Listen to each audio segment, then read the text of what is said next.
Assalamualaikum warahmatullahi wabarakatuh.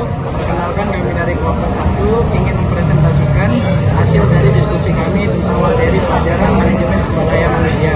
Sebelum memasuki materi, saya ingin memperkenalkan anggota kelompok kami terlebih dahulu. Perkenalkan, nama saya Muhammad Anjar. Perkenalkan, nama saya Muhammad Faris. Perkenalkan, nama saya Zulmoni. Perkenalkan, nama saya Andika Tadi. Perkenalkan, Muhammad Alfi dari Jepang. Baik, selanjutnya untuk memasuki materi.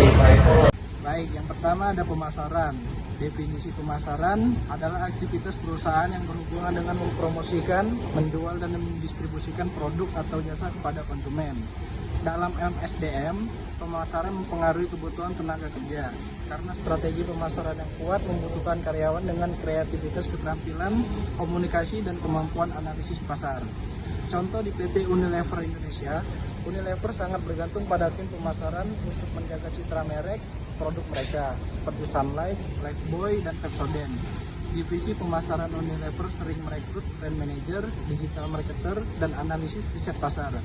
Mereka bertugas membuat kampanye kreatif seperti iklan TV, promosi media sosial, hingga kerjasama dengan influencer. Karena pasar terus berubah, XR perlu mencari tenaga kerja yang adaptif dan inovatif agar pemasaran produk tetap unggul dibanding pesaing. Kedua, operasi. Definisi operasi berkaitan dengan aktivitas utama perusahaan dalam menghasilkan barang atau jasa.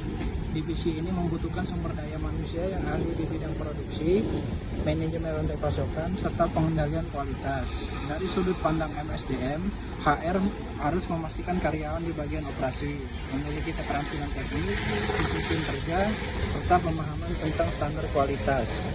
Contoh di PT Unilever Indonesia, pabrik Unilever yang memproduksi ribuan unit produk setiap hari membutuhkan operator mesin, teknisi, supervisor produksi, dan petugas quality control. HR bertugas merekrut pekerja dengan keterampilan teknis, memberikan pelatihan K3, serta memastikan efisiensi kerja. Jika ada peningkatan permintaan pasar, HR harus menambah jumlah karyawan produksi atau melakukan lembur sesuai aturan. Baik, yang ketiga adalah keuangan. Definisi keuangan yaitu fungsi keuangan mengatur aliran dana perusahaan mulai dari anggaran operasional, pembayaran gaji, hingga investasi. Divisi ini penting dalam MSDM karena menentukan kemampuan perusahaan memberi kompensasi, tunjangan, dan fasilitas kesejahteraan karyawan. Contoh di PT Unilever Indonesia, HR bekerja sama dengan divisi keuangan untuk mengatur anggaran gaji, bonus tahunan, dan biaya pelatihan karyawan. Misalnya, saat Unilever meluncurkan program Future Leaders, keuangan harus menyediakan dana untuk beasiswa, training, dan tunjangan peserta. Divisi keuangan juga membutuhkan analisis keuangan dan akuntan yang kompeten agar laporan transparan dan sesuai aturan. Yang keempat ada definisi area fungsional lainnya.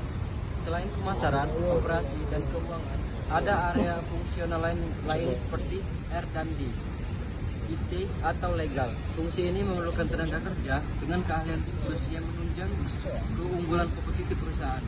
Contoh di PT Unilever Indonesia, Unilever memiliki divisi R&D untuk menciptakan formula baru produk perawatan tubuh dan makanan. Misalnya, penelitian kimia merancang formula sabun ramah lingkungan. Selain itu, divisi IT berperan penting dalam transformasi digital, seperti mengelola big data pelanggan. HR meneliti, teknisi, dan staf IT mendukung informasi produk dan efisiensi bisnis. 5. Penyediaan staf. Definisi penyediaan staf adalah proses perekrutan, seleksi, dan penempatan tenaga kerja yang sesuai dengan kebutuhan perusahaan. Fungsi ini penting agar organisasi mendapatkan karyawan yang tepat di posisi yang tepat. Contoh di PT Unilever Indonesia. Unilever memiliki program khusus bernama Unilever Fashion Leader, program untuk menjaring talenta muda dari universitas.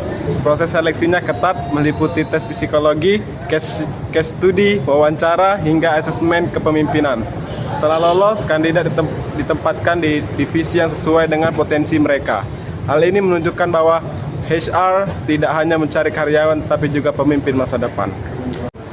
Yang keenam, pengembangan sumber daya manusia. Definisi pengembangan SDM adalah proses pendidikan, pelatihan, dan pengembangan karir untuk meningkatkan keterampilan, pengetahuan, dan sikap karyawan. Tujuannya agar karyawan mampu menghadapi tantangan pekerjaan di masa depan. Contoh di PT Unilever Indonesia, Unilever memberikan pelatihan kepemimpinan, manajemen proyek, hingga job rotation antar divisi. Misalnya seorang staf pemasaran bisa ditempatkan sementara di divisi operasi untuk memahami alur produksi. Dengan begitu karyawan memiliki wawasan yang lebih luas dan siap menjadi pemimpin yang fleksibel. 7. Kompensasi. Definisi kompensasi adalah semua bentuk balas jasa yang diberikan perusahaan kepada karyawan, baik berupa gaji, bonus, tunjangan maupun penghargaan non-finansial. Sistem kompensasi yang baik meningkatkan motivasi dan loyalitas karyawan. Contoh di PT Universal Indonesia, Universal menawarkan gaji kompetitif, bonus berdasarkan kinerja, tunjangan kesehatan, asuransi, hingga dana pensiun. Selain itu, ada kompensasi non-finansial seperti penghargaan karyawan terbaik dan kesempatan mengikuti pelatihan internasional. Hal ini membuat Unilever termasuk perusahaan yang banyak diminati pencari pekerjaan. 8. Kesehatan dan kesehatan K3. Definisi kelas keselamatan dan kesehatan kerja bertujuan melindungi karyawan dari risiko kecelakaan dan penyakit akibat kerja. HR bertanggung jawab memastikan standar K3 dijalankan di semua divisi. Contoh di PT Unilever Indonesia. Di pabrik, Unilever mewajibkan semua pekerja memakai APD, helm, masker, sarung tangan, dan memberikan pelatihan tanggung darurat kebakaran. Selain itu, perusahaan menyediakan fasilitas kesehatan seperti klinik, asuransi kesehatan, serta program kesehatan mental bagi karyawan.